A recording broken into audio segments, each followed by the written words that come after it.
kanë nderin që t'ju prezentoj ju njeriun më të madh të cilët shqiptarët kanë të shkronjave. Njeriu i cili realisht nuk na ka përfaqësuar, ka qenë vetë pjesa jonë në të gjithë Evropën dhe botën. Është njeriu i cili realisht me neologjizmat e tij do e ruaj gjuhën shqipe në, po themi kështu, në gjuhët që ndoshta të tjerat do shuhen, kurse kjo jona do mbetet pikërisht për shkak Ismail Kadares.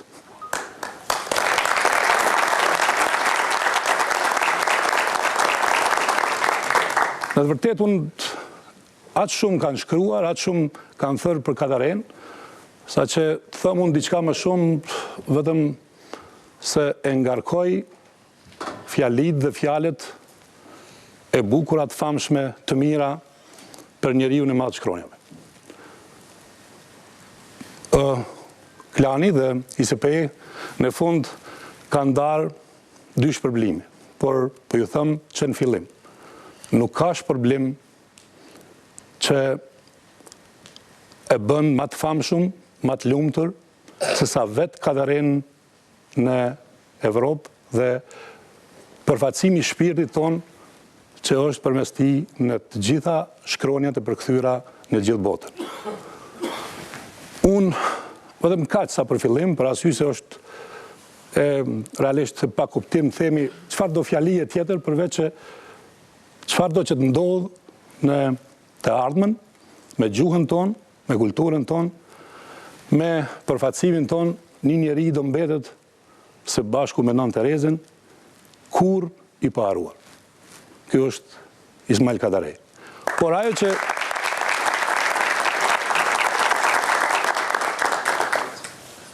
që ju e keni nderin, që ta ndëgjoni për së gjalli këtu mes jush dhe ta ndëgjoni realisht çdo fjali ti që ne do mundohemi ta regjistrojmë dhe ta arkivojmë si diçka më të shejtën që Klan Kosova e ka përjetuar ndoshta që prej ekzistimit të saj.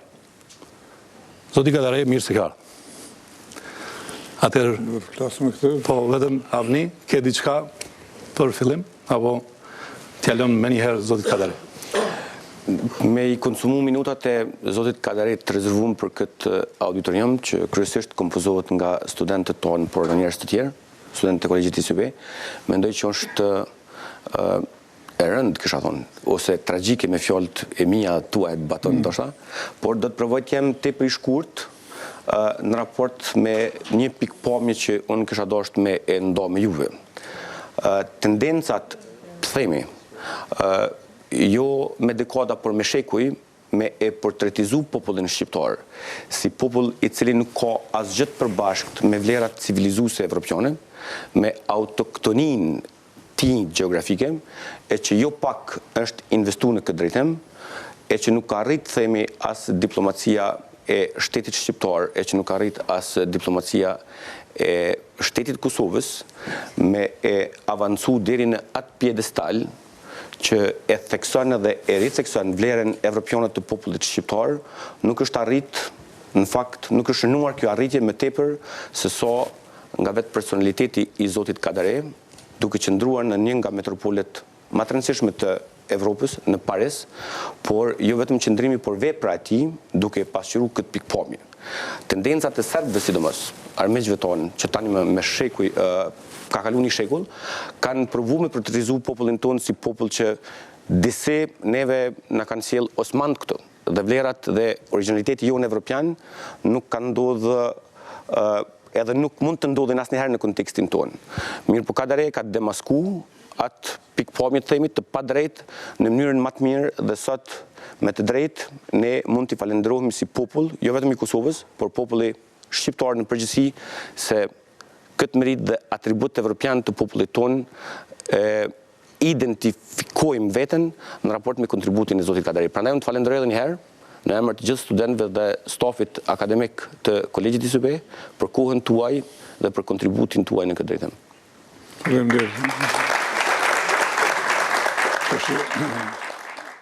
Faleminderit për ftesën. Më tha se do bëjmë një bisedë, një dialog. Mos prisni në një gjë solemne këtu.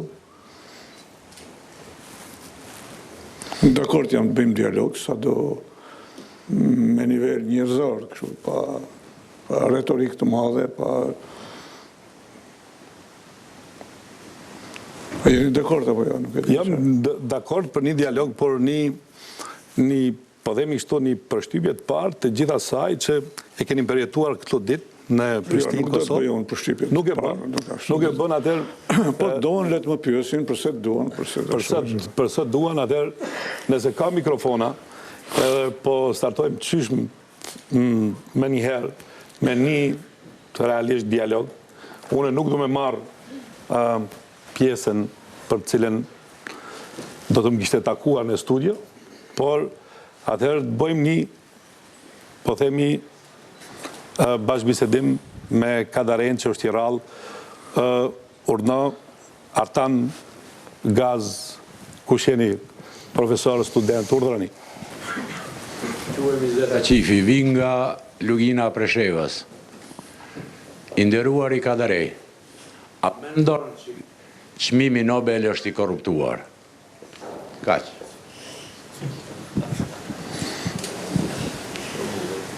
I nderuar Haxhia, si që më falë nëse.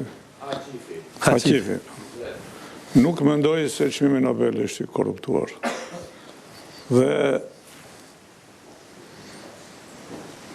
flitet për këtë çmim shumë, ka gjithfar lloj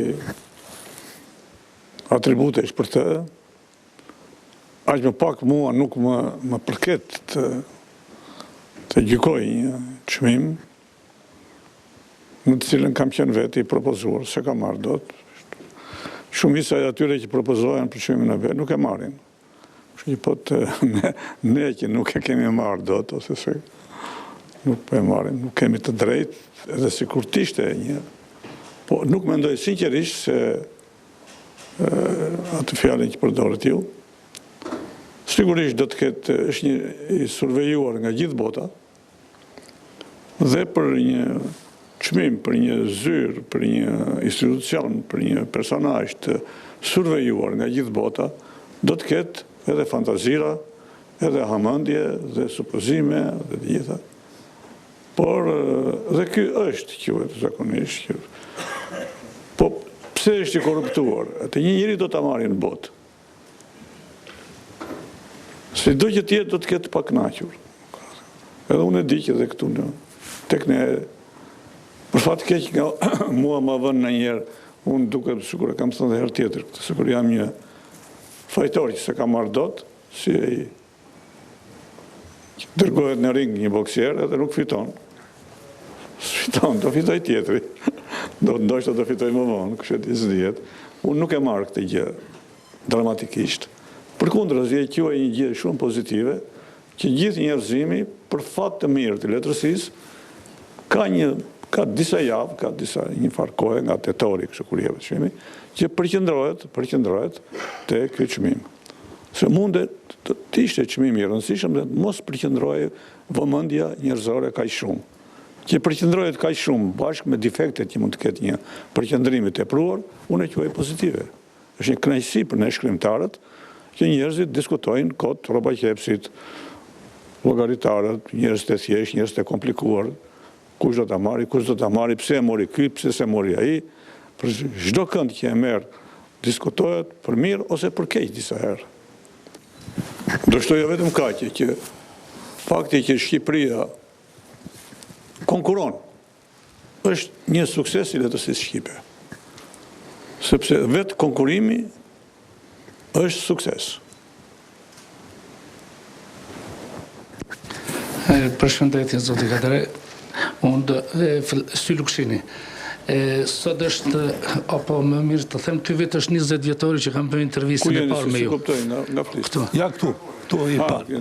Po, ju përshëndes një herë. Pikërisht para 20 viteve kam bërë intervistën me ju. Dhe është kënaqësi që sot prap takohemi këtu. Jeni jo vetëm shkrimtar i madh, po jeni i angazhuar dhe keni një vizion apo një pikpamje shumë të veçantë, qoftë për shqiptarët në Kosovë, qoftë për në rajon Shqipëri gjithkund. Ju kam përcjell më njerë mas lufte kur keni ardhur në Kosovë. Keni dhënë disa pikë vështrime ose pikpamje për të ardhmen e Kosovës. Keni para pa edhe rreziqet, keni para pa edhe elementet me të cilat do të pengohet Kosova nga ata që ishin kundërshtar të lirisë, pavarësisë në saj. Si e shihni sot Kosovën pas vitit 1999? Janë përmbush ato pritjet apo si thuash keni vërejtjen këtë rrugtimin tonë? Faleminderit. Të që ju më bët një pyetje shumë të vështirë, sikur unë të isha këtu një institucion me informim shumë të gjerë, i ndihmuar nga 20 ndihmës të fshetë ose të hapur.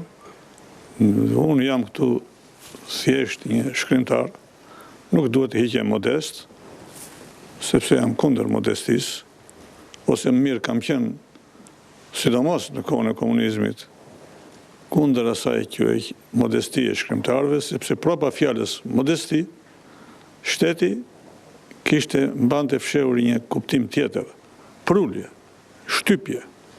Edhe kudo në propagandën shqiptare, Shqipëri, lavdëroheshin gjëja shkrimtarës, sa modesti janë shkrimtarë shqiptarë, për t'ju ngullur në kokë që duhet jeni modest. Çka do të thoshte, duhet të ulni kokën.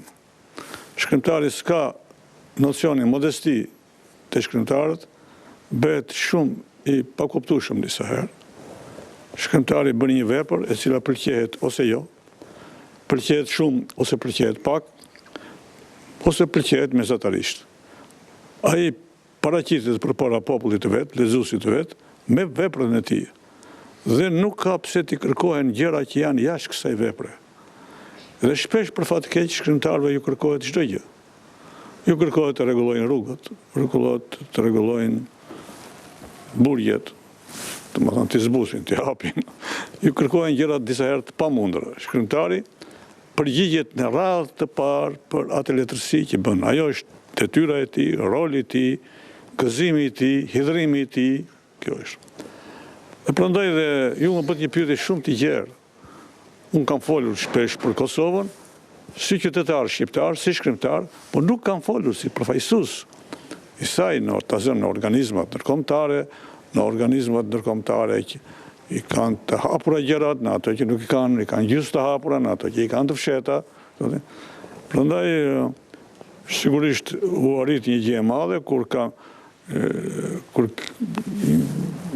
shkrimtarë shqiptarë, si gjithë qytetarë shqiptarë janë marrë me çështjen e Kosovës, ata kanë pritur shumë, por ajo që është arritur nuk është se është zakon, disa herë të thuhet që u zhgënjyen, pritëm shumë, a s'doli aq sa pritëm, nuk jam me këtë mendim, as pak, kanë ndodhur gjëra të jashtëzakonisht të mëdha për kombin shqiptar, dhe kur themi kombi shqiptar nuk kuptohet pa Kosovën, sigurisht.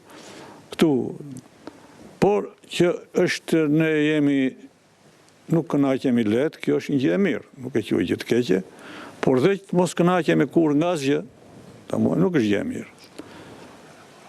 Unë nuk do të flas sepse nuk jam në gjendje, po ju them sinqerisht, të di eksaktësisht çfarë është kryer gjë në fund, çfarë nuk është kryer dot aq mirë sa mund të kryej, çka është bërë keq, çka mund të bëhet urgjentisht më mirë, është pyetje që e ka përzen informimin tim dhe ka përzen dhe më duket këtë qëllimin e këtij takimi këtu. Nuk e dija jam fola qartë apo e ngatrova më keq puna. Edhe është e vërtetë që njerëzit krijojnë një përfiturim mitik ndonjëherë për shkrimtarët, sidomos kur janë shkrimtarë të njohur. Sa më njohur të jetë shkrimtari, aq në pozitë vështirë është, sepse i kërkojnë të di çdo gjë, të përgjigjet për çdo gjë dhe të marrë përgjegjësi për çdo gjë. Shkrimtari mund ta marrë për nderim këtë, por është një nderim disi problematik. Mirë, unë desha vetëm të kthehemi pak të letërsia, realisht me Prometheun, me triologjinë e tij, realisht letërsia ka dares për mu, përmes artit, ose përmes letërsisë, e ka bën një luftë jashtëzakonshme, gjuhën e diktaturës, veprimet e diktaturës, ka brenda saj jetën e tij që në një mënyrë apo tjetër tregon se si ajo diktaturë është përballë me shkronjat dhe ndonjëherë është gjuha me forcë sa vetë veprimi i diktaturës. Por megjithatë, në mes dikur diktaturës dhe kaosit që është në 3 viset ose luftës përmes letërsisë ndaj diktaturës, dhe tash letërsi ose gjuhë që nuk ka kush ta lufton kaosin në të gjitha viset ku janë shqiptarë, në Shqipëri, Kosovë dhe në Maqedoni, nuk kemi një realisht autoritet, i cili ajo autoritet në ka ikë në Pariz, dhe nuk e ka kush e lufton këtë kaos i cili është edhe në politikë, edhe në kulturë, edhe në jetën tonë. Dhe ai Prometheu, si duket, ka mbetur vetëm si shembull ose si luftë ndaj diktaturës. Po ndaj kësaj që jetojmë sot këtëre. Si është? Pyetje juaj nuk e di, e kuptova drejt, po kanë drejtën ishte. Ishte pak e vështirë dhe nuk e di. Hajde ta lehtësojmë pak. Ishte, domethënë që ju do të thoni që një shkrimtar ka autoritet të bëjë gjëra të mëdha, po tashti a është përsëri në pyetje kjo gjë. Unë mendoj se shkrimtari në një vend demokratik nuk ka në një rol direkt të tillë si që mendojnë, sidomos në një vend demokratik. Në një vend tiranik ai s'ka fare, ka rol të kundërt disa herë, sepse atë që ka kërkon ai, atë që ka thot, tirania e shtyp bën të kundërtën. Por edhe në një rend të lirë demokratik, letërsia ka punën e saj kryesisht. Letërsia ndihmon emancipimin e një kombi, njohjen e tij, shumë gjëra të tjera, shpirtin e thellë demokratik. Në rastin shqiptar, letërsia ndihmon një pretendim që ka kombi shqiptar të drejtë, jo pretendim, por të drejtë, për që ka shpallur veten programin e tij, të ardhmen e tij e ka lidhur me Europën. Sot kjo duket si një gjë, nuk është gjë e modës, siç mund të merret. Ai të gjithë është një hymnizim i Evropës, i evropianizmit e tjera. Ne jemi pjesë e kësaj Evrope, që për fat keq pushuam si qenë pjesë e saj për një kohë të gjatë. Tashti ne po rikthehemi. Ky është thelbi i asaj që po ndodh në Shqipëri. Se ju më bët një pyetje tepër të komplikuar, prandaj edhe nuk e mora vesh mirë, mund të më ribëni në një gjë. Për roli i shkrimtarit është dhe i vetmuar dhe i përbashkët dhe të tjerët, varet nga shkrimtari, varet nga kushtet që zhvillohet në letërsi. Ka letërsi që e bazojnë njohjen e tyre, aksionin e tyre të madh, artistik, shpirtëror, e bazojnë në një grumbull të madh shkrimtarësh. Ka që e bazojnë në një grup më të ngushtë, po më të njohur. Ka shkrimtarë të tjerë, ka vende të tjera që nuk kanë asnjërin as tjetrën. Për shembull, një herë hodhi një parull Mao Zedongi, më falni, po përmend një figurë po ne shqiptarët diçka na kujtohet nga koha kur është pjesë e jona. Pjesë e jona. Mao Zedongi kujtoi se po gëzonte botën duke bërë një deklaratë për letërsinë. Mao Zedongi deklaroi që së shpejti njerëzimi do ketë një surprizë të madhe. Kur Kina të arrijë të prodhoj milionin e parë të romancierëve të saj. Pra, ky njeri në mënyrë naive, ose ç'të them, stër naive, ose jo naive, por dinake, mendonte se si të shkatronte letërsinë. Jo kineze, po se atë e kishte shkatruar, po botërore. Sepse ti japësh botës 1 milion romancier, do thot praktikisht ta zhdukush nga faqe dheut. Se letërsia nuk doron dot të masivitet kaq të madh. Prandaj edhe fjala demokraci në letërsi merr një kuptim të veçantë. Letërsia ka ca ligje të vetat që janë të ashpra disa herë dhe sidomos të pamëshirshme. Letërsia është e pamëshirshme me mediokritetin, sepse ai nuk e lë të zhvillohet. Ata 1 milion shkrimtarët e Maos do ishin 1 milion mediokra, sigurisht, që do të varrosnin më shumë se disa armata me miliona ushtarë letërsinë botërore. Mirë, unë fola për këtë pjesë mungesës së autoritetit. Domethënë në të 3 vendet ku jetojnë shqiptarët ka një mungesë autoritetit. Gjithkund në botë, në vendet edhe demokratike, një autoritet religios kur ka kaos që jap diçka nga vetja. Ke një shkrimtar apo një filozof që s'paku i ndëgjohet mendimi. Në vendet demokratike ku sistemi është i perfekt ose i mirë, nuk ka nevojë për zëra shembullore ose zëra të veçantë. Po kur ka kaos, e vetmja shpresë është zëra e atij autoriteti moral, se kur dështon sistemi, vetëm morali mund ta fitojë ose ta bind njeriu në realitet. Tash ne vetë përfundojmë të themi shqyr se nga ky kaos kemi dhënë gjë të mirë, nuk e bëjmë dot, unë s'e bëj dot. Më mirë të ketë një letërsi të zakonshme dhe të vendit të jetë normal, se sa normaliteti i vendit të vinë në kundërshtim me vetveten.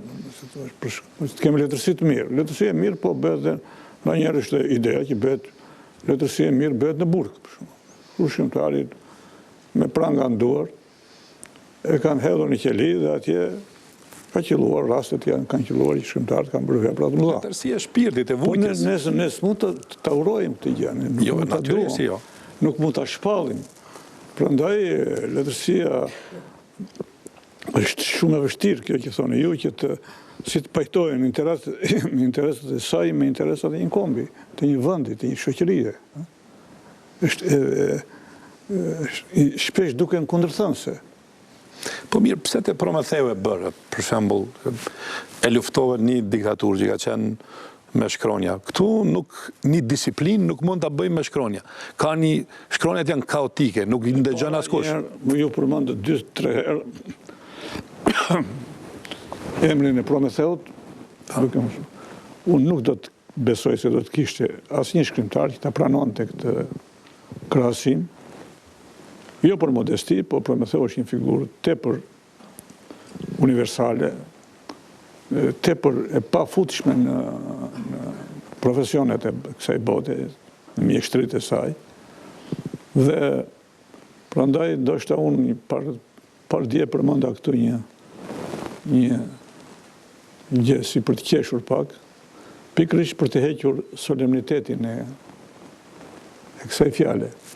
Jo se jam modest, po e them, nuk jam modest, por unë përmenda nuk e di, më falni se po ndoshta është botuar në shtyp, ndoshta e dini, po përmenda lavdërimin më ka bërë një kritik kinez. Me një mbledhje, duke thënë se fjalën atë që do të thoshte penë e madhe, penë e shquar, sa stilografi. Ismail Kadarea është stilografi më i madh i Shqipërisë. Prandaj më merr më mirë si një stilograf se një Prometheu. Ose më merr thjesht shkrimtar. Fjala shkrimtar është një fjalë. Po mirë, e nderuar, po mos më kërkoni ose mos shpresoni se unë do të jap përgjigje për pyetje që varet një popull i tërë i zgjidh. Shkrimtari mund të japi mendimin e tij, opinionin e tij, aq më tepër të lozë një rol të tillë. E sidomos në vend demokratik. 3 herë na tha që nuk është modest, po ishte tepër modest. Mirë, nuk jam modest, unë po e përsërit. Unë kam qenë madje kam edhe jo teori, po një mendim që kam qenë mendje madh si punë shkrimtari kur kam qenë në adoleshencën time, besoja se do besha shkrimtar i madh. Pa asnjë diskutim. Siç besojnë fëmijët që do bëhen heronj ose vajzët e vogla princesha ose kështu. Kjo s'ka qenë e keqe sepse përkundër se më ka dhënë një gëzim që nuk më është ndarë një kohë gjatë në jetë. Megjithatë, unë kam pas privilegjin që të ndëgjoj në Pariz rrëfimet e Kadarez, kur kam qenë me Blendin edhe me Andi Bushatin, do rrëfime që nuk i kam lexuar në libër, janë të veçanta, sidomos në shkollën e letërsisë në Rusi, bashkë me miq tjerë, ndoshta do të ketë kohë t'i shkruaj. Unë jam kënaq me ato rrëfime. Mirë, vazhdojmë me pyetjet. Urdhra. Fillimisht ju përshëndes. Po. Edhe jam të e pritë shumë që të moment që më ardita me të pyety. Mirë, vazhdojmë. Edhe pyetja jam është t'ishe rrit në Gjerikastër edhe të kishe shkruar atje vepra. A kishe mujt me mri këtë sukses që e ke mri tash? Sigurisht jo, kjo merret me mend, po të kisha qenë në Gjirokastër, do isha bërë një, s'do kisha vazhduar shkollën e dur, normale, për ata që quhen njerëz pak a shumë të kulturuar. Dhe që këtu kuptohet që do të kishte asnjë mundësi dhe asnjë vetun do të më hiqej mendimi për të tërhequr, do të më tekun të zotronte mendimin për të tërhequr nga letërsia, dhe s'do isha bërë asgjë. Mirë, vazhdojmë. Urdhra. Përshëndetje nderuari Kadarej, jam Gendret Murseli, student i integrimeve evropiane në kolegjin ISP. Pyetja ime është, cili është këndvështrimi juaj në raport me gjeneratën e re të shkrimtarëve shqiptar? A janë të gatshëm ta pasojnë rrugën të cilën e keni nisë ju? Faleminderit për mundësinë. Unë kam një mendim për shkrimtarët shqiptar,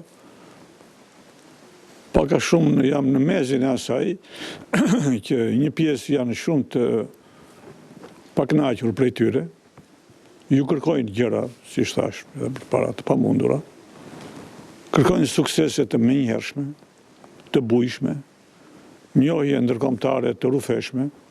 Unë jam me mendimin që letërsia shqipe sot është një letërsi e njohur mirë, as pak keq siç thuhet, është bërë mod të thuhet, që letërsinë tonë se njeh kush. Dhe kjo është një mod prej snobësh e përhapur, për fat keq.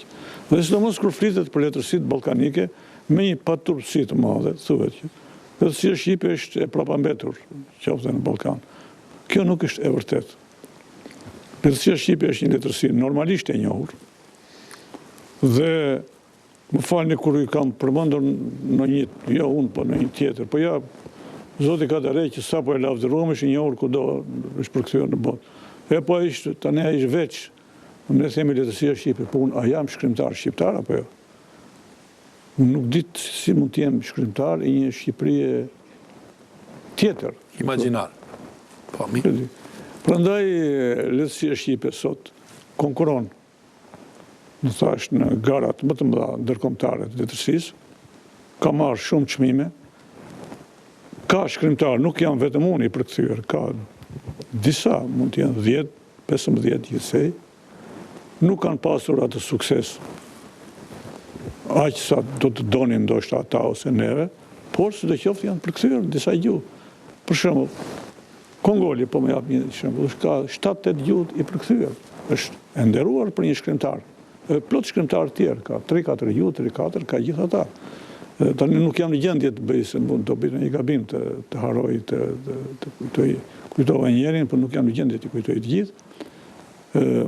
Letërsia shqipe pra ka një njohje botërore, jo të keqe, jo aq sa mund ta kishte, mund të ishte masivisht më e njohur, por ajo e ka jo të keqe as pak. Ka dhe njerëz pastaj nga rrethet tona të shkrimtarëve që ndoshta do të donin t'i bënim hymne letërsisë shqipe, ose që them në çdo profesion është prirja për t'i bërë hymne nga hyrtarët e profesionit të vet. Kjo ndodh kudo në botë, s'është e thënë që mirë, atje dikush, po? Përshëndetje, jam Valentin Bejiqi, student kolegjin ISOPE. Jam i privilegjuar që marr pjesë në këtë dialog. Duke lexuar për jetën dhe veprën tuaj, zoti Kadare, shkruaj se në vitin 1959 keni shkruar romanin e parë Qyteti pa reklama. Ku domethënë flitej për studentët amoral dhe të shturur, ku domethënë bënin falsifikimin e diplomave. Duke lexuar këtë, domethënë u pa dhe sa kritik jeni ndaj këtij mentaliteti. Si e shikoni gjendjen tani në domethënë gjendjen aktuale të arsimit në trojët shqiptare? Faleminderit. Këtu ka duket një keq kuptim në interpretimin e veprës një shkrimtari. Duke shkruar këtë roman, unë s'kisha ndërmend as pak as të gjykoja, as të mallkoja, as lavdëroja studentët shqiptar. Shkrova një roman thjesht me i prirur nga unë kam pasur një obsesion për disa pseudoparime që e pengonin letërsinë shqipe. Jo vetëm unë, po edhe kolegët e mi, shokët e mi, në atë kohë kemi qenë një brez shkrimtarësh që diskutonin, nuk ishte atmosfera ka që e vdekur, si që përfitorohet të shti. Dhe mendonim kush ishin të këqijat e mëdha të letërsisë. Ndër të këqijat e mëdha të letërsisë ishte ajo që quhej pozitiviteti i shtirur i saj. Domethënë, ajo që quhej thelbi i realizmit socialist, besimi i tepruar në të ardhmen pa asnjë logjik. Heroi pozitiv që duhet të ishte dominus, zotërus në letërsi, dhe aktet pozitive që duhet të ishin gjithashtu dominuse. Dhe unë nisa të bëja një vepër parë, nuk se shtrova një qëllim të bëj një kundërshtim dhe kësaj, po instinktivisht duke quajtur në brendësinë time si shkaktare të parapambetjes së letërsisë shqipe këto gjëra. E në radhë parë heroin pozitiv, e kam shpjeguar bile në një shkrim se si u gjenda vetë në një libër si hero pozitiv, edhe vura duart në kokë, thashë, po sa e të mërshme është jesh hero pozitiv në letërsinë shqipe.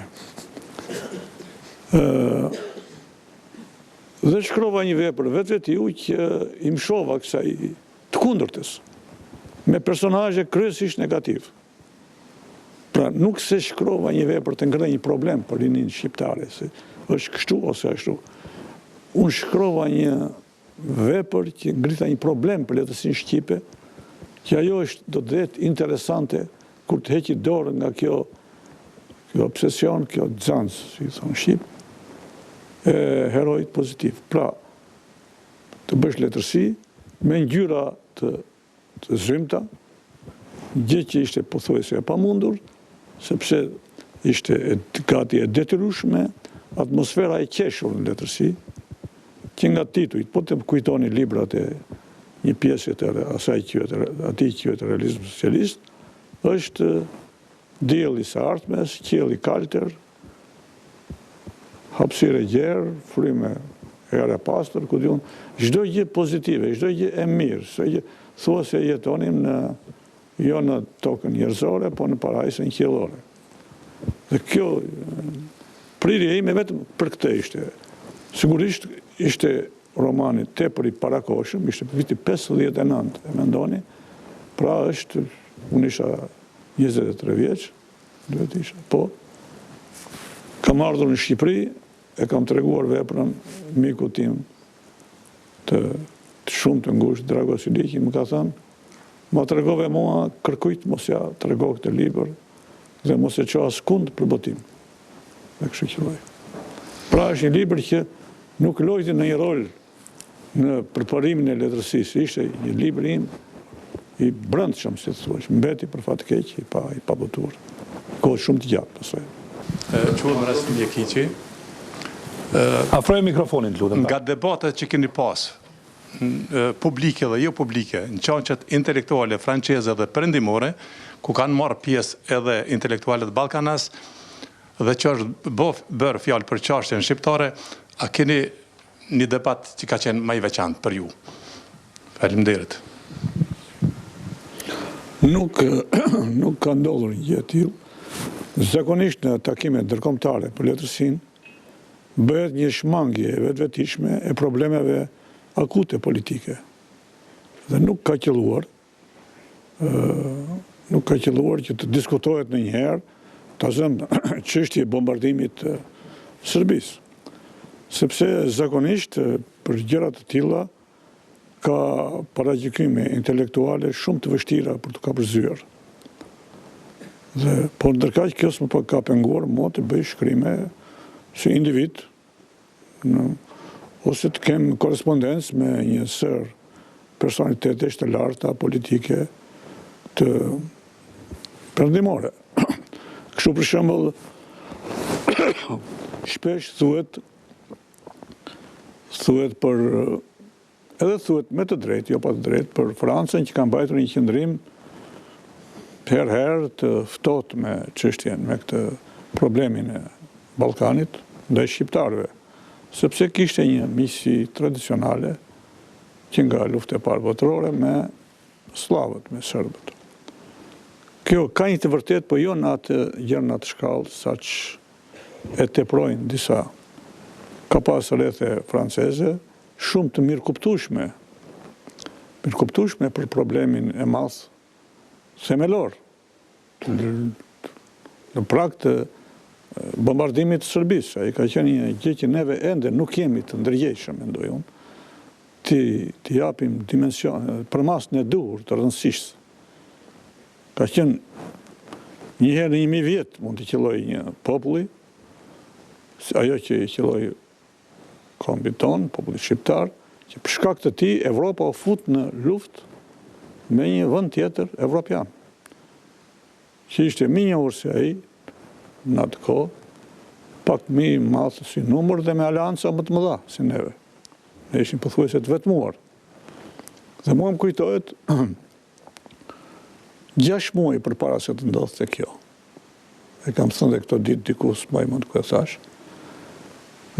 Kam pasur korrespondencë me presidentin e Francës, Jacques Chirac, dhe në një nga letrat e tij, shtator, tetës, mos gaboj. Si bie shtator? 6 muaj para se të bombardoj.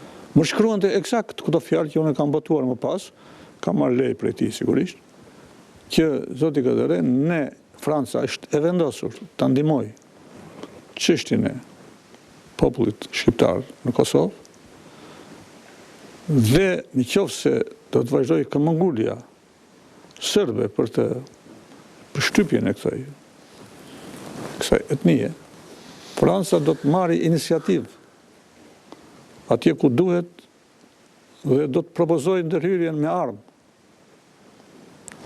S'ka qenë vetëm iniciativë e Francës, ka edhe shtete tjera që ndërkohë, si Amerika e ka pasur, por ishte një gjë nderim që më bëri mua presidenti francez, nderim që i bëri kombit shqiptar, zori një sekret të madh, sepse ky është një sekret shumë i madh, të dish 6 muaj përpara, ose të shpresë, se çdo të bëj Evropa, do të përdori armët nëse serbët nuk tërhiqen. Është tamam sekret shtetëror i klasit parë, që askush nuk e di. Dhe mua më preku thellë ky besim që më shkruaj. Më vonë kam botuar shtypi shqiptar, nuk e di s'është marrë me analizimin e kësaj, as tek ju as ke neve. Siç jemi të pavëmendshëm neve. Është botuar. Është botuar. Është botuar. Po nuk ka është botuar edhe në libër në mesin e 35 shkrimeve të atëhershme që kanë qenë nga shtatori deri në prill të gjithë shkrimtarëve botënorë dhe filozofë. Apo jo, më bëhet qefi herët. Po është e rëndësishme megjithatë. Dua të them këto. Kurse në forume nuk shtroj pyetja, sepse i shmangesh edhe një si politik botërore, ndoshta një frymë e OKB-s ose Brukselit, ose që të mos vjen shtetet në pozitë të vështirë, qeverit, në kështu ballë për ballë, nuk e di vetë ta shpjegoj gjë në fund, nuk e di, është logjika politike i sundon në këtë gjë. Ja. Mirë, ka plot pyetje rreth kësaj, Artan, po. Përshëndetje, zoti Kadarej. Aktualisht në Shqipëri është duke u zhvilluar një debat për kinematografinë shqiptare të krijuar gjatë kohës së komunizmit. Pra për një mundësi të seleksionimit ideologjik të filmave, pra edhe lejimin apo ndalimin e disa filmave që janë zhvilluar, që janë realizuar në atë kohë. Sipas mendimit tuaj, çfarë dëmi mund t'i bëj ky akt apo ky proces e trashëgimisë kulturore në Shqipëri, sepse dihet që natyrisht edhe disa prej filmave kanë qenë veprat e juaja që janë ekranizuar. Tashti, kjo është një pyetje shumë e vështirë dhe duhet kërkon një diskutim profesional, midis me karakter shumë të thellë profesional, nuk është del nga vetvetja pyetja, nga përgjigjja, dhe thuhesh. Për mua, me dy fjalë që t'i bie shkurt, ka qenë diskutim i tepruar nga të dy palët, në kuptimin ka qenë pak radikal si diskutim. E vërteta është midis të dyjave, jo për të bërë kompromis, por e para nuk është normale që t'jepen gjatë vitit 100 filma, 200 filma, që mbrojnë një propagandë të një rendit përmbysur për jetë, qoftë në Shqipëri, qoftë në botë. Po, nga ana tjetër s'është edhe gjithashtu as demokratike, as normale, as evropiane, as qoni si doni, ndalimi me ligj kësaj gjëje. Are këtu çdo vend, çdo shtet ka mekanizmat e tij që gjen atë në këtë akt gjen kompromisin, gjen ekuilibrin. Mundohet të gjej të vendosë një ekuilibër. Një drejt peshim, si thuash. Në këtë rast, po marr anën jo të mirë, për ta zëm që anën negative të shfaqjes së këtyre filmave që thash, kaq gjerësisht, është krejtësisht e pahishme, e pamoralshme, e pa tolerueshme që të shikoj sot spektatori shqiptar filma ku ka personazhe, ta zëm, fëmijë që spionojnë në favor të regjimit. Edhe ka shumë filma, për fat të keq, dhe për turp të kinemas tonë, që personazhe të fëmijë, 7-8 vjeçar, 9 vjeçar, u bë mod të futen ahere si personazhe, dhe që vjen atje xhaxhi filan, i thot atij të sigurimit, ne pam ja dy të dyshim të andej kështu, me një fjalë, po thash një rast ekstrem, të shëmtuar jashtëzakonisht, të shikoj, s'ka pse të shikoj publiku shqiptar këtë shëmti, që s'ka qenë kur, në këtë gjë, mund të ketë pasur fëmijë rastësisht të ketë bërë këtë gjë, po t'i bësh një njoll vetes tënde ti, si komp, si popull, si rac, nuk e lejon asnjë vend në botë.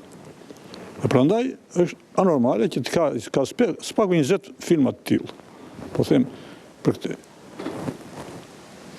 Nga ana tjetër, a mund të ketë patur në këto filma, ka dhe filma paka shumë normal. Se filma fare normal nuk ka.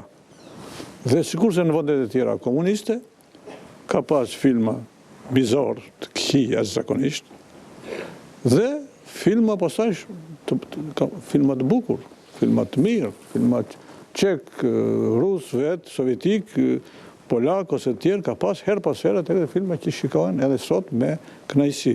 Lidhur me këtë të fëmijëve që thash, më lejoni të bëj një parantez për ta mbajtur mend ngjarjen. Në Rusi u vu në Bashkimin Sovjetik u botua një poemë e një poetit njohur sovjetik me titullin e personazhit e një fëmije, Pavlik Morozov quhet.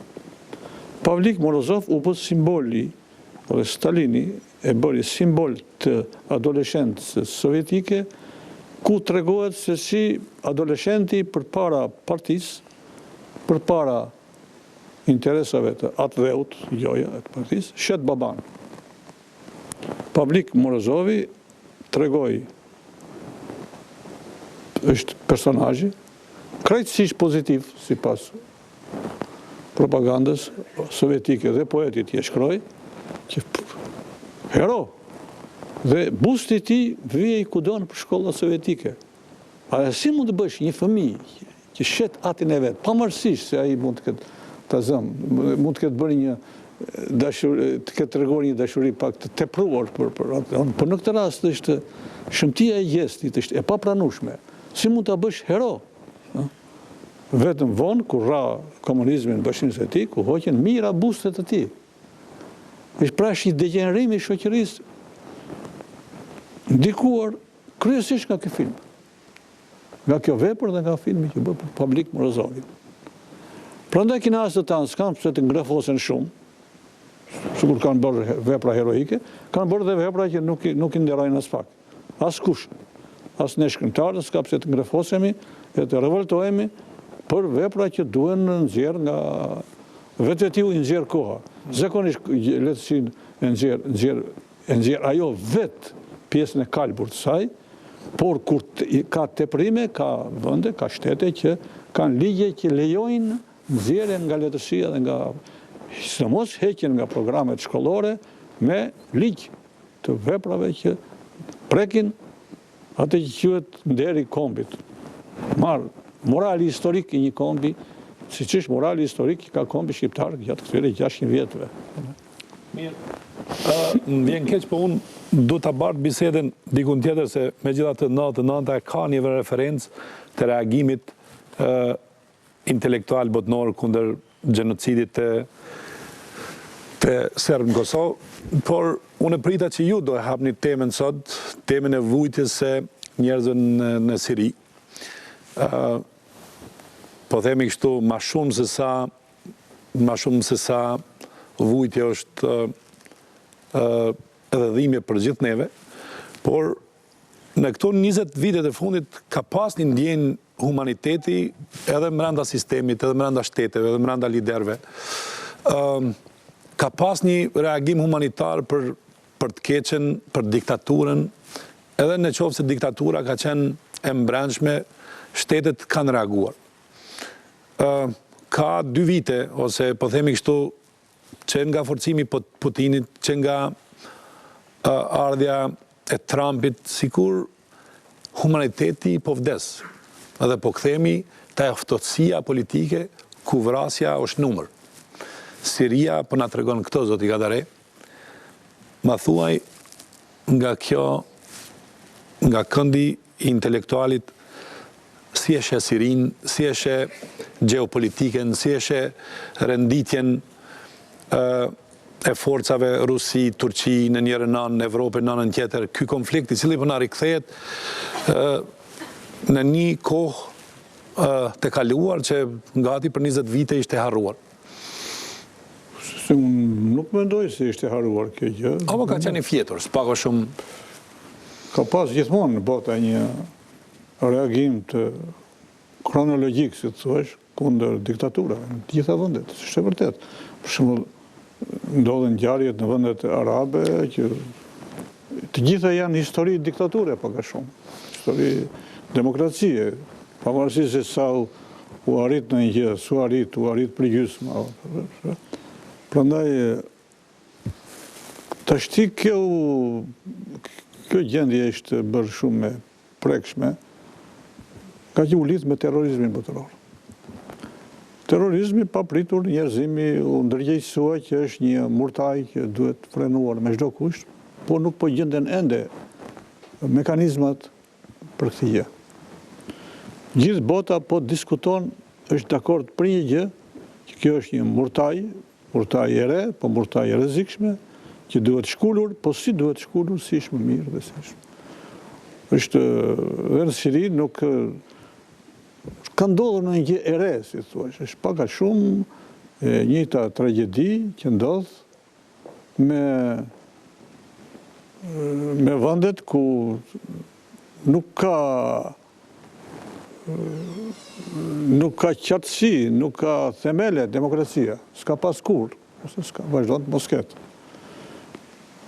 Aleancat në njëherë të mëdha mund të jenë përparimtare në vetvete, për konflikt me njëra tjetërën, pjellin situata, gjendje të vështira për të zgjidhur. Tani nuk e kuptova unë mirë të sensin e pyetjes konkret të tuajnë, lidhur me Sirinë, si thua, çfarë do i bërë për Sirinë? Është një kundërthënia është e hapur, mbrojtja e rendit dhe lufta kundër terrorizmit që për fat të keq kanë krijuar një gjendje çorientuese.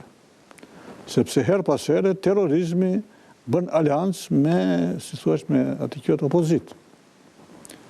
Dhe nuk është e lehtë shkoqitja e kësaj pune, këtu është krijuar gjithë problemi. Dhe unë e shoh të vështirë zgjidhjen, po zgjidhja do të ketë se s'bën. Zgjidhja mund të jetë shumë e dhimbshme, shumë problematike, të krijojë konflikte të reja. Ja këto ditë tani që flasim ne, është një zhvillim. Po, megjithatë, po themi dy superfuqit që luftojnë për një hapësirë, njëra mbron një regjim, tjetra ai sulmon një regjim.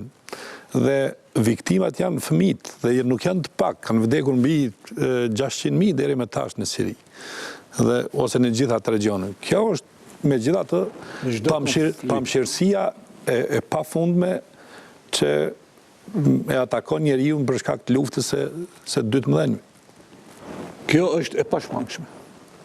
Dhe ka qenë gjithmonë, her pas here bet ajo që është e pashmangshme, bie në sy, her pas here njerëzimi është mësuar me të, po pse e njëjta pak a shumë s'ka qenë ajo që ndodhi në Kosovë, sa fëmijë e gra ranë viktimë i një konflikti me kuptim shumë më përtej fëmijëve dhe përtej grave.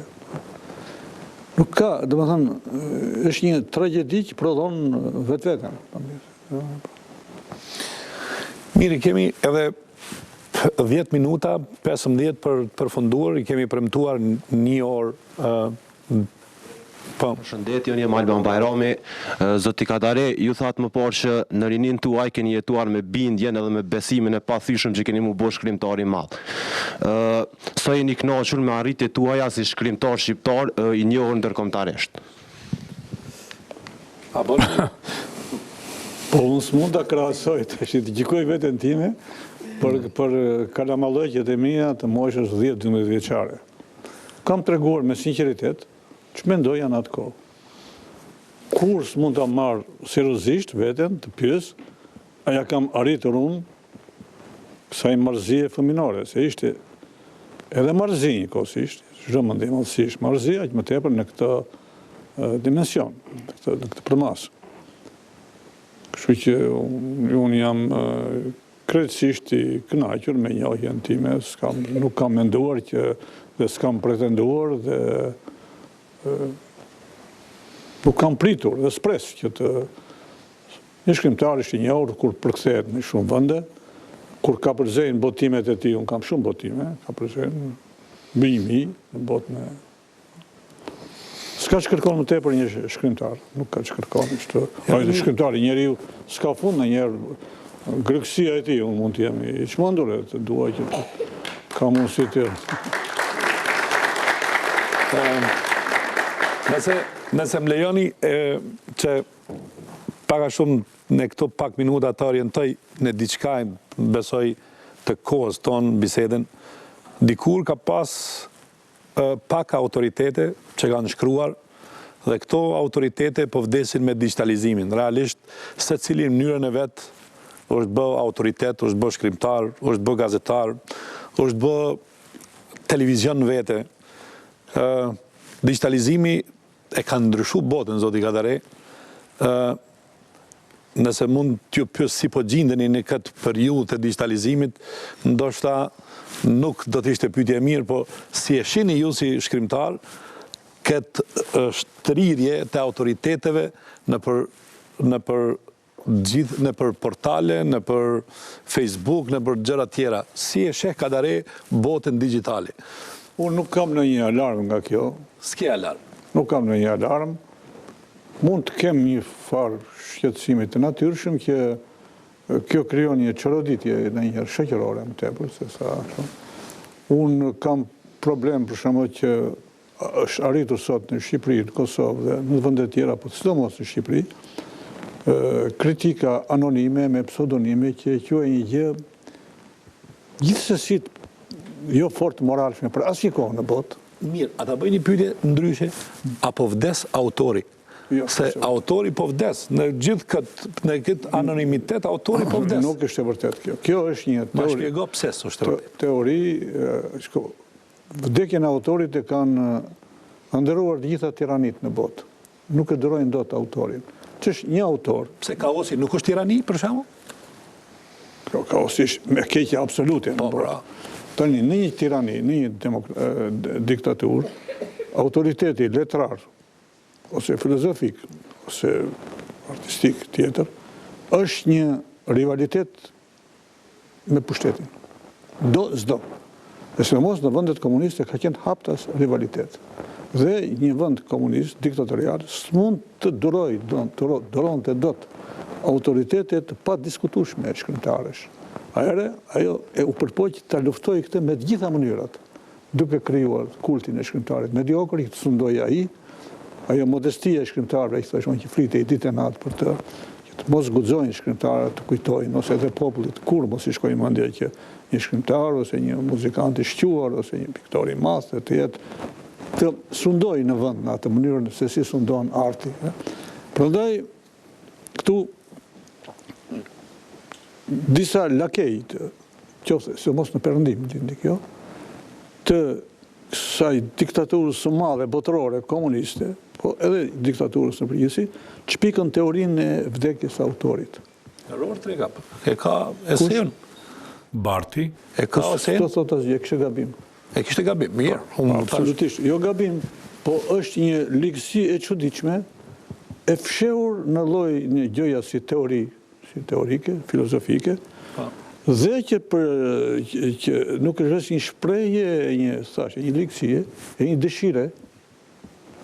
dëshire mizore, të duash që ti vdiqë autori, s'ka autor, s'na intereson autori, na intereson vepra, çdo më thënë. Vepra autori janë të lidhur, nuk ka ndarje të tillë. Nuk është një problem i paqen, i krijuar artificialisht në botë, vetëm për të ulur autoritetin e letërsisë, gjoja ul autoritetin e autorit. Po është e njëjta gjë. Por Nietzsche kur e ka vrarë Zotin, realisht tripevran autorin, nuk ka një ngjashmëri kështu për mua. Spaku kjo është shumë e përhapur sot edhe tek majtizmi botëror. Është përhapur ka edhe në Shqipëri tek imituesit këtij majtizmi. Për mua kjo arti ka ligje që nuk ndryshojnë kollaj, nuk e ndryshojnë dot. Ka 3000 vjet që ekziston.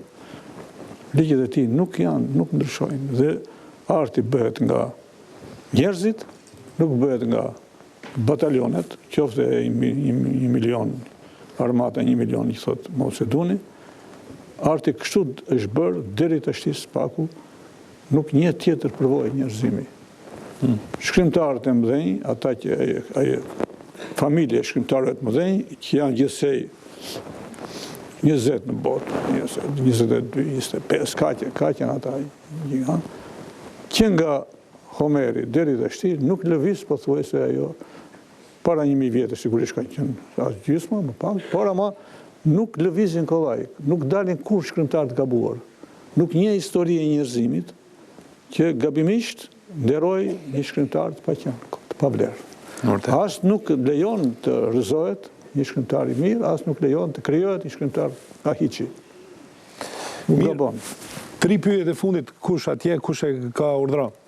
Urdhra, kush e ka mikrofonin dorë, di, urdhra. Po. Përshëndetje për të mollin Kadare. Kisha një pyetje, jam Shamsedin Berisha, pikëlinjes. Kisha një pyetje. Në kohën kur po jetojmë tani, janë shtuar zëra edhe ka kritikë majtë, të cilat e kontestojnë edhe nuk i japin i përkrahjet figurat më mëdha të cilat shteti shqiptar ose e tërë shqiptaria krenohet. Për shembull, kemi kritikë majtë e kritikojnë Skënderbeun, e kritikojnë Nën Terezën, e kritikojnë Ibrahim Rrugovën. Si e vlerësoni ju këta kritikë? Të janë disa që nuk mund t'i quajmë as kritik, as të hyjnë në diskutim profesional. Goditjet kundër ta zëmë Skënderbeut, ose Nën Terezës, po kryesisht Skënderbeut, është një surprizë e keqe për kombin shqiptar, që nuk e ka pritur që do vinte kjo kohë. Skënderbeu është goditur gjatë kohës së sundimit osman, nuk pranoi si heroi i Shqipërisë. Skënderbeu u godit vitet e fundit përsëri jo vetëm si jo heroi i Shqipërisë, por si tradhtar. Që të bie shkurt mos e zgjas, është një turp që ka ndodhur vendit tonë, që cili duhet ta korrigjoj. A ndodhin turpe në jetën e kombeve, ndodhin turpe, ne duhet ta pranojmë, si jemi të imunizuar. Kjo do të mbahet si histori turpi, asgjë tjetër. Në Kosovë që ka ndodhur aq më keq. Në Shqipëri aq më keq sigurisht. Kjo nuk guxon, nuk ka ndodhur nëpër Evropë, për fat mirë. Dhe gjithë puna është një formë e refuzimit të Evropës. Është një formë shumë dinake e një lufte të vazhdueshme që bëhet në rrethet caktuara shqiptare, anti-shqiptare, që nga të shkojë Shqipëria, këtu kishë parasysh dhe Kosova bashkarisht, ku e ka fatin Shqipëria dhe shqiptarët, duke përfshirë dhe Kosovën, nuk kërkojnë të hyjnë në Evropë, po kërkojnë, do të më sakt do të ishte teza, të rikthehen në vendin e tyre, në kontinentin e tyre, që e meritojnë plotësisht, që s'kan asnjë pengesë për të patur dyshimin më të vogël, s'duhet të vonin nga asnjë kompleks. Është krijuar pra një dyshim i paqen, një kompleks i paqen, ku hyn dhe historia me Skënderbeun. Duke mohuar Skënderbeun, praktikisht mohojnë rrënjët e Europës. Liri shqiptare pa Evropën ose anti-europiane nuk ka, s'mund të ketë. Është një gjë anormale. Prandaj, historia jonë është histori shqiptaro-europiane. Liria jonë është e tillë, e ardhmja jonë është e tillë. Dhe këtu s'duhet të ketë asnjë dyshim për askënd. Sepse ka njerëz, ka rrethe, janë të interesuar të prishet ky, për arsye nga më meskinet, nga më të papërfitueshme ndonjëherë, të ndryshoj ky kurs i shëndetshëm që ka marrë kombi shqiptar, që është me madhja fitore e tij absolute në shekullin që jetojmë dhe në kohën e re. Rikthimin në botën europiano, perëndimore, atje ku ka lindur, ku ka qenë dhe ku do të jetë gjithmonë. Mirë, Azem.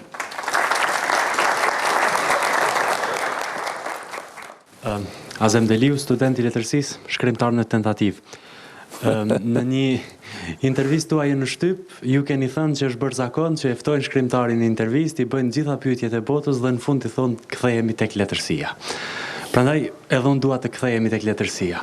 Në vitin 2003 ju thatë për Fevziun se siç i ndodh prindërve që e kanë mënçejf një fëmijë më problematik, ju e kishit mënçejf romanin Pallati i ëndrave për shkak se ju kishte nxjerrë më shumë probleme. Ai qëndroni ende mendimit se Pallati i ëndrave, nëse jo më i miri, është romani më i pëlqyer nga ju? Sepse unë si lexues i qëndroj. Faleminderit.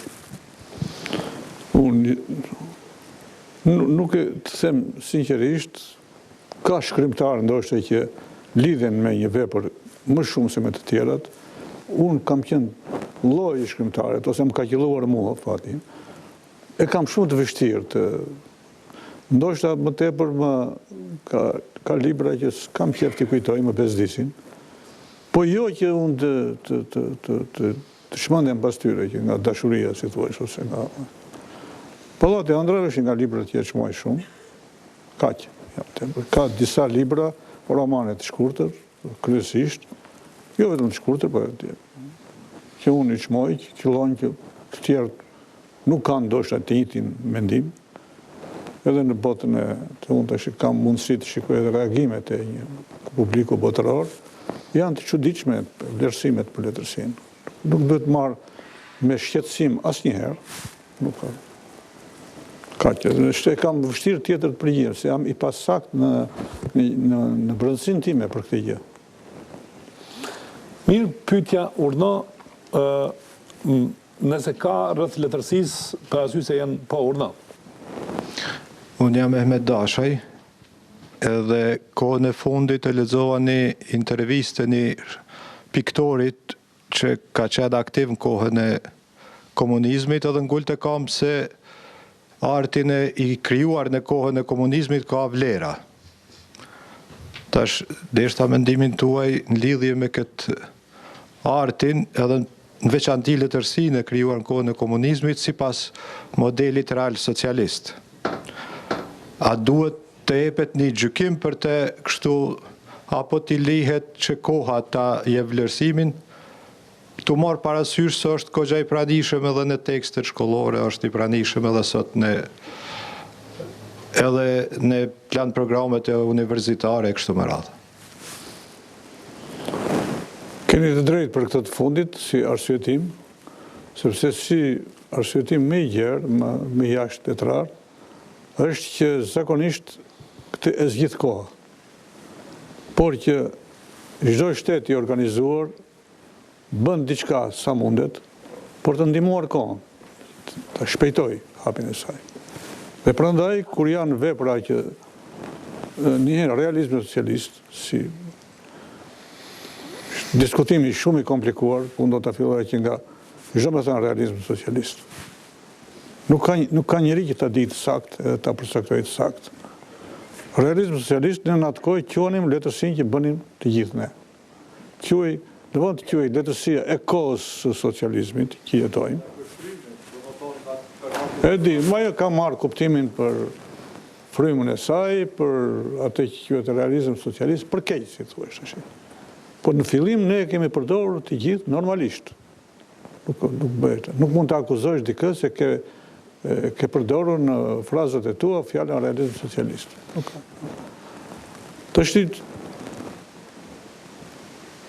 Të ndalohet kjo nuk ka sens, nuk ndalohet kur letërsia një epoke.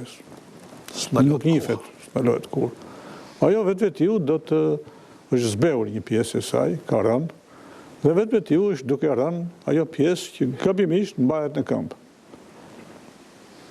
A ka vepra si parim e shtrohet problemi, a mundet në një periudhë të keqe të lindi letërsia e mirë apo jo? Kjo është absolutisht përgjigja e qartë, absolutisht po.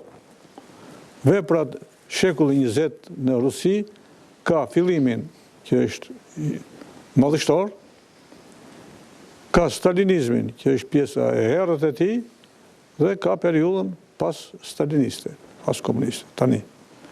Nga këto periudhës tash fillimi është i madh, është tashtoj gjallë akoma. Periudha e stalinizmit është më errta si shtypje, por për çudi midis shkrimtarëve me vlerë të shekullit pikërisht në kohën më të zezë stalinizmit ka dalë.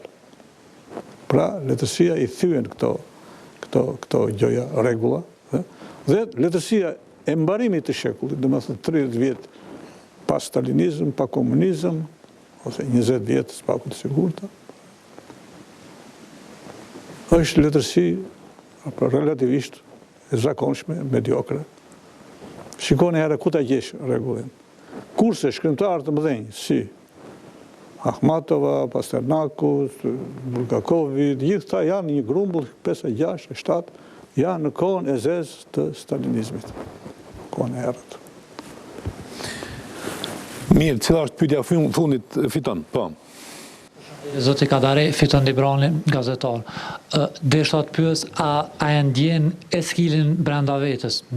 Ose po e kthej më alla Andersen, a ju ka lodhur pesha e ndërgjegjës të kombit? A ju kanë lodhur kërkesat për të ndrequr politikanët me një përtaci heroike për të punuar për kombin?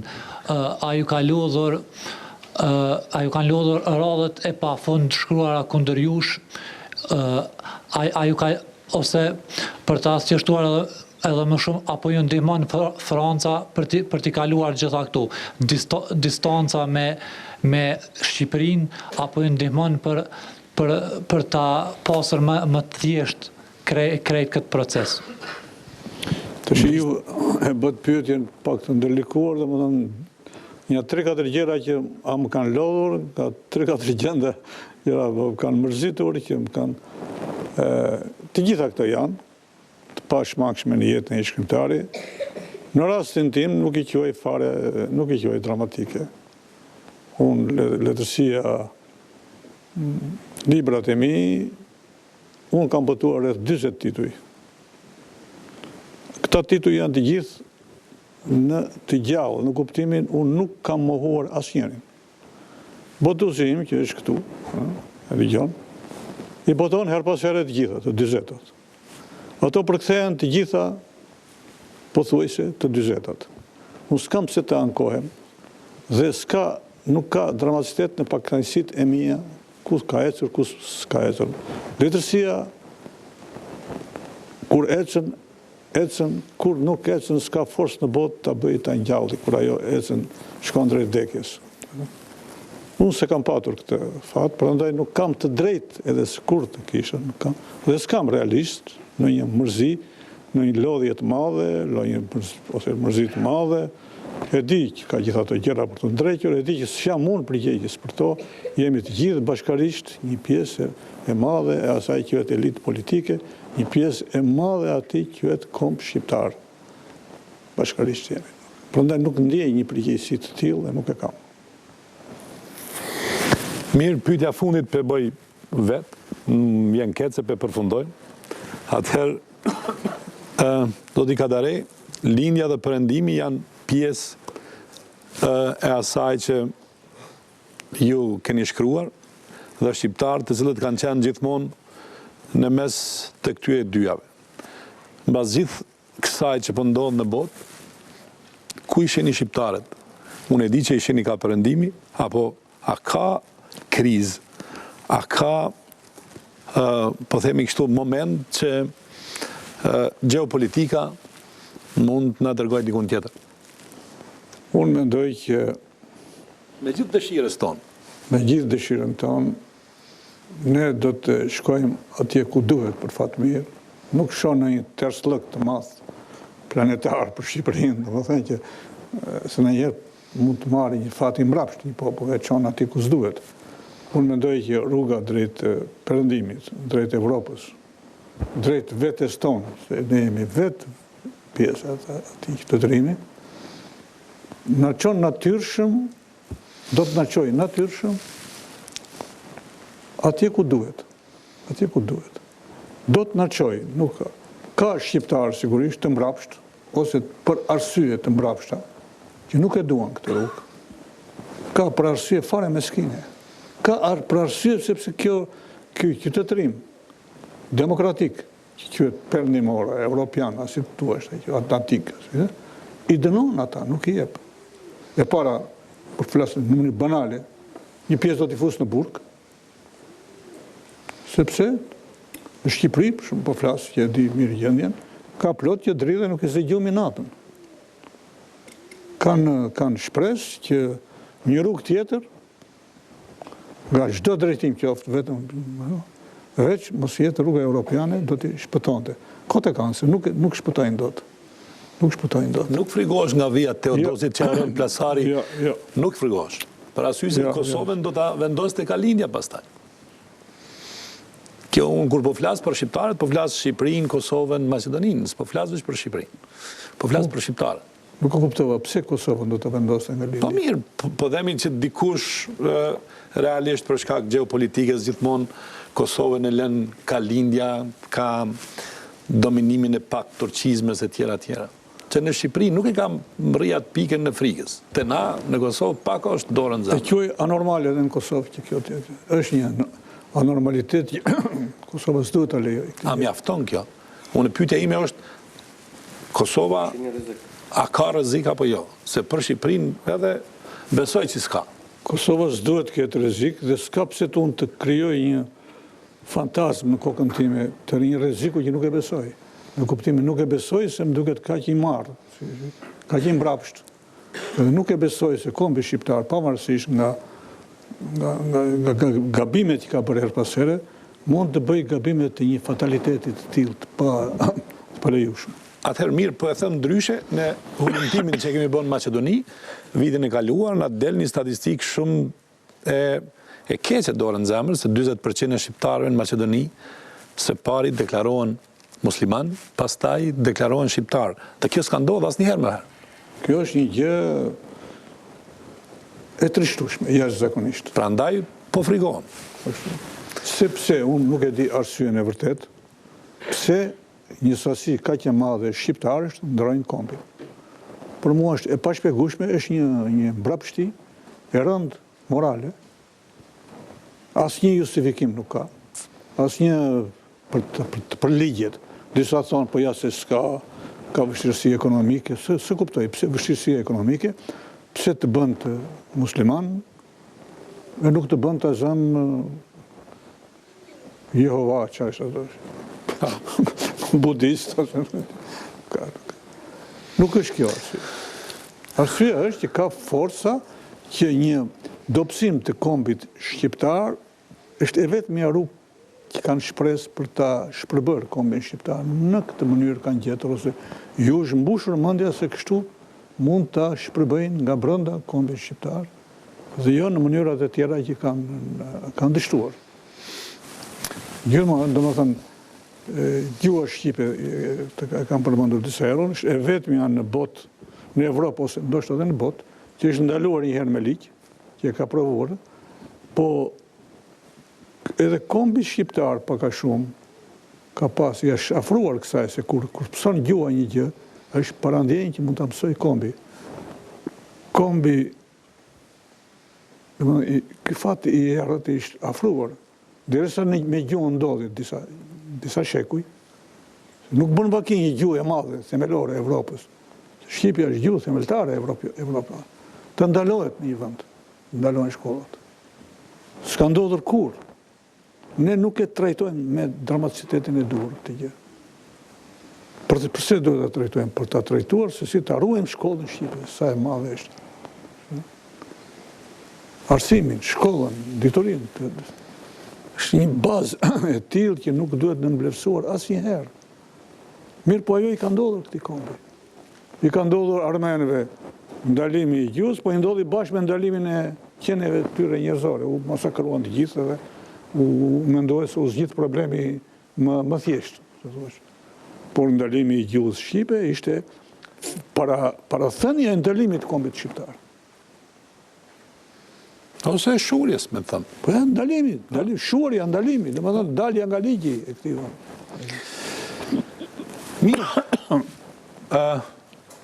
Musafer, qytetar, student, ky ishte Ismail Kadare për juve sot, dhe Klan Kosova, së bashku me ISP-n, po këtë ISP ka tjetër shpërblim, kjo është hyjnesha në front. Një punim ekselent i argjentarve dhe njerëzve të punës të Kosovës. Një simbolik që ndoshta spaku ta ketë Kadare nga Kosova. Por nuk ka shpërblim, ose unë spaku nuk njoh shpërblim që mund ta shpërblej njeriun Ismail Kadare për atë që ka bërë për ne, për shpirtin shqiptar dhe për prezencën e shqiptarëve në përbot. Nuk ka shpërblim që mund t'ja japim këtij njeriu që është i mjaftueshëm. Por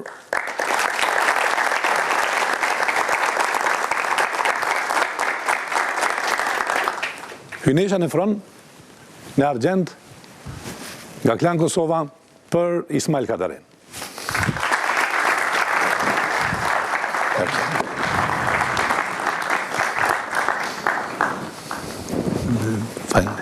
Faleminderit.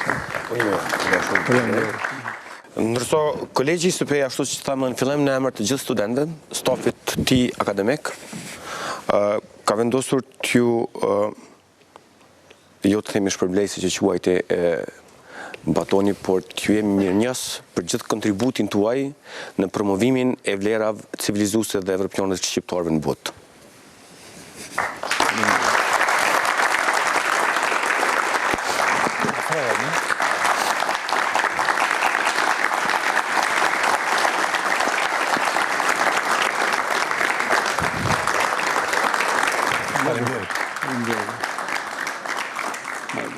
Faleminderit.